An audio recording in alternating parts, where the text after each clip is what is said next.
1955 का दौर था जब बंबई में गरीबी और गुंडागर्दी साथ साथ पलते थे। इन्हीं गलियों में एक पुलिस कांस्टेबल इब्राहिम कासकर के यहाँ लड़के का जन्म हुआ। नाम था दाऊद इब्राहिम। गरीबी, भीड़ और अपराध से भरे उस इलाके में दाऊद की आंखों में बचपन से ही एक आग थी, ऊपर उठने की आग, फिर चाहे रास्ता और कीमत कोई भी हो। कहते हैं जब पेट खाली हो और मोहल्ला डर से भरा हो तो ईमान की आवाजें सबसे पहले मरती हैं। दाऊद का बचपन दूसरों जैसा नहीं था। पिता पुलिस में थे लेकिन बेटा पुलिस के दुश्मनों के साथ खेलता था। स्कूल में लड़ाई झगड़े, गली के गुंडों से दोस्ती और बचपन से ही पावर का नशा। एक दिन पिता ने कहा, दाऊद ये रास्ता सही नहीं है। तो दाऊद ने हंसकर कहा, अब्बा इस रास्ते पर चलने वाले ही लोग अक्सर शहर को चलाते हैं। कम उम्र में ही दाऊद ने अपने कुछ दोस्तों के साथ एक लोकल डॉन के आदमी से पंगा ले लिया था, लेकिन इस घटना ने उसे बदनाम नहीं बल्कि और भी ज्यादा मशहूर कर दिया था। बंबई में उस वक्त डर से बड़ी कोई करेंसी नहीं थी और दाऊद ने उसी डर को बेचना सीख लिया था। वो धीरे धीरे भाई कहलाने लगा था। डोंगरी, भिंडी बाजार और नागपाड़ा जैसे इलाकों में उसका नाम गूंजने लगा था।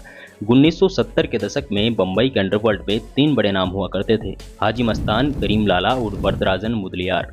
दाऊद उसके सिस्टम को गौर से देखता रहा। वो समझ गया था कि अगर असली ताकत चाहिए तो सड़कों से नहीं बल्कि समंदर से कमाना पड़ेगा। एक दिन हाजी मस्तान से उसकी मुलाकात हुई। मस्तान ने पूछा, तू कौन है? दाऊद बोला, वो जो आपका काम आधे दामों में कर देगा बिना किसी पुलिस वाले के लफड़े के। हाजी मस्तान उसकी बातें सुनकर समझ चुका था कि यह लड़का कुछ अलग करने आया है, लेकिन मस्तान के जाने के बाद दाऊद किसी की छाया में नहीं रहना चाहता था।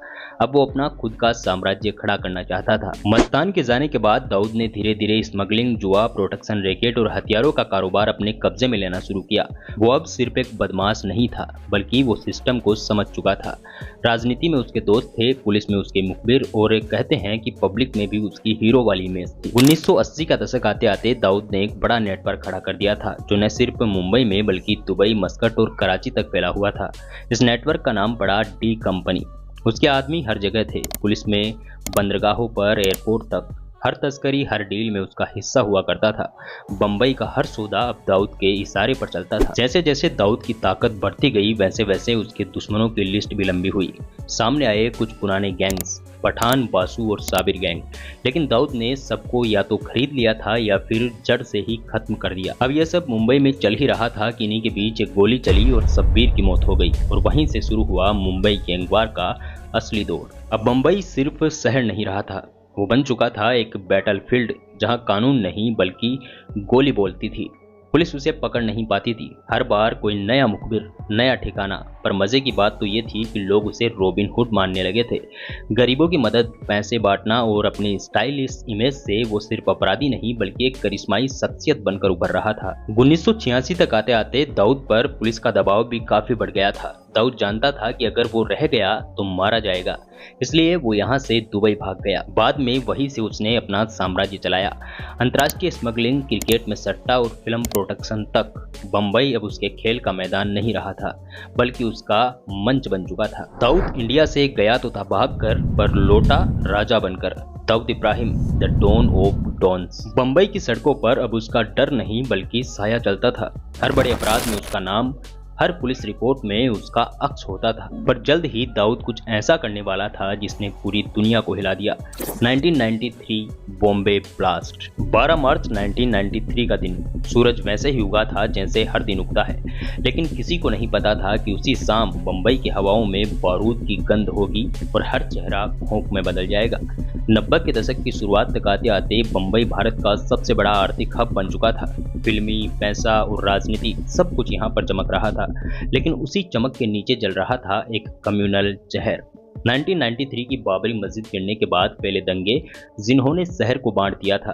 कहते हैं जब समाज टूटता है तो हर गली में गॉडफादर निकलते हैं, और इस बार भी वही हुआ। दुबई में बैठा दाऊद, जो कभी सिर्फ स्मगलिंग और पैसों के खेल में था, अब गुस्से और बदले की आग में जल रहा था। उसके अपने लोगों के खिलाफ हिंसा हुई थी, उसका मोहल्ला खून से नहाया था।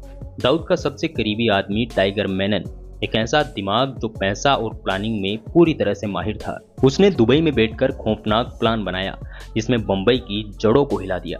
मुंबई को खून से नहलाने आया RDX, हैंड ग्रेनेड और AK-56 जैसी राइफलों का जखीरा। सारी डिलीवरी आई बंबई के तटीय इलाकों में, श्रीवर्धन, डोंगरी और रायगढ़ के इलाकों में। ये सब लाया गया मछुआरों के जहाजों में, पुलिस की आंखों के बिल्कुल सामने, लेकिन किसी को शक तक नहीं हुआ। 12 मार्च 1993 का दिन था। सुबह लगभग 1:30 बजे प्लान एक्टिव हुआ।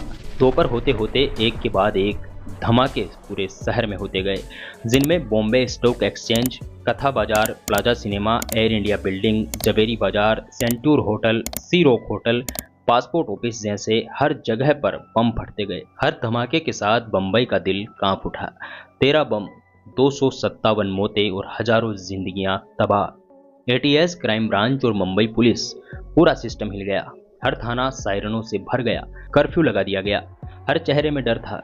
कौन दुश्मन है और कौन अपना, कोई नहीं जानता था। तफ्तीश शुरू हुई और सबूत पहुंचे एक नाम की ओर, दाऊद इब्राहिम। जैसे जैसे जांच बढ़ी वैसे वैसे खुलासे हुए कि यह सिर्फ बंबई का नहीं बल्कि पाकिस्तान के द्वारा चलाए गए ऑपरेशन का हिस्सा था। जिस अंडरवर्ल्ड ने कभी शराब बेची थी वो आज मौत बेच रहा था। धमाकों के बाद पूरी बंबई रो पड़ी थी। मंदिर, मस्जिद, बाजार, हर जगह सिर्फ खामोशी थी। लोग एक दूसरे पर शक करने लगे थे और मीडिया ने पहली बार Dawood Ibrahim the most wanted man का नाम लिया। इस हमले के बाद कहा गया कि दाऊद दुबई छोड़कर कराची भाग गया। वहां उसे पाकिस्तान ने पनाह दी। उसने अपना पूरा नेटवर्क बाद में वहीं से चलाना शुरू कर दिया। डी कंपनी अब इंटरनेशनल आतंक का चेहरा बन चुका था। मुंबई पुलिस और सीबीआई ने सैकड़ों लोगों को पकड़ा। टाइगर मेमन के परिवार के कई सदस्य जेल गए, लेकिन टाइगर और दाऊद आज तक नहीं मिले। जिस दिन दाऊद मिलेगा उस दिन मुंबई शायद चैन से सो पाएगी। 1993 सिर्फ एक तारीख नहीं थी, वो दिन था जब सपनों का शहर डर में बदल गया था। जहां कभी फिल्में बनती थी अब वहां कहानियां नहीं बल्कि चीखें गूंज रही थी। दाऊद ने शायद बदला ले लिया था, लेकिन उस बदले ने पूरे मुल्क के जख्म खोल दिए। लेकिन कहानी यहीं खत्म नहीं होने वाली थी, क्योंकि आगे आने वाला था एनकाउंटर्स का दौर, जब पुलिस ने कसम खाई कि अंडरवर्ल्ड का नामो निशान मुंबई की गलियों से मिटा देंगे। नेक्स्ट चैप्टर में हम लोग देखेंगे 1993 के बाद आखिर बंबई में क्या हुआ, कैसे आया एनकाउंटर्स का दौर और कैसे सीबीआई और बंबई पुलिस ने मिलकर दाऊद के सबसे बड़े नेटवर्क, जिसे स्लीपर सेल भी कहा जाता है, उसको पूरी तरह से बंबई की गलियों से खत्म कर दिया। ये वीडियो एम हुसैन जैदी की सबसे प्रसिद्ध पुस्तक डोंगरी टू दुबई पर आधारित है, जिसमें अंडरवर्ल्ड के कई चैप्टर्स में यह बताया गया है कि अंडरवर्ल्ड की कहानी क्या थी और उसका अंत कैसे हुआ। इस प्लेलिस्ट में आगे आने वाले कई सारे वीडियोस में हम इसी पुस्तक के आधार पर डोंगरी टू दुबई यानी अंडरवर्ल्ड की उन गलियों से खून के साये को चलते हुए जीवित तौर पर देखेंगे।